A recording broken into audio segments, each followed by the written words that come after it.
बिस्मिल्लाहिर्रहमानिर्रहीम। अस्सलाम वालेकुम। हैदर मीडिया में देखने और सुनने वालों को खुशामदीद कहते हैं और उम्मीद करते हैं आप सब खैरियत से होंगे। आज मैं आपको मियाँ बीवी के झगड़े ख़त्म करने और उनमें प्यार और मोहब्बत खलूस पैदा करने के लिए एक बहुत अच्छा अमल बताऊंगी, वजीफ़ा बताऊंगी। मियाँ बीवी में मोहब्बत पैदा करने के लिए अमल। घरेलू झगड़े मियाँ बीवी में नाचाकियाँ मियाँ बीवी में मोहब्बत और उल्फत बढ़ाने और शोहर या बीवी के बुरे रवैये से निजात। और अगर किसी जादू की वजह से बात तलाक तक पहुंच जाए तो इसके लिए ये अमल लाजवाब है।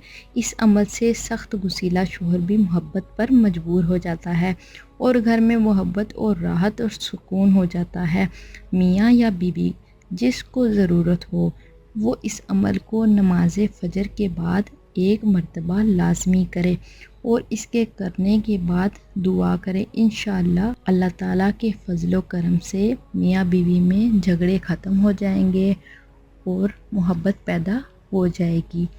अव्वल आखिर आपने 11 मरतबा दुरूद शरीफ लाजमी पढ़ना है। आपने 11 मरतबा दुरूद इब्राहीम पढ़ना है और फिर 11 बार आयत करीमा पढ़ना है, 11 बार सूरत फातिहा पढ़नी है, 11 बार सूरत इखलास और 11 मरतबा सूरत फल्क पढ़नी है और 11 बार सूरत नास पढ़नी है।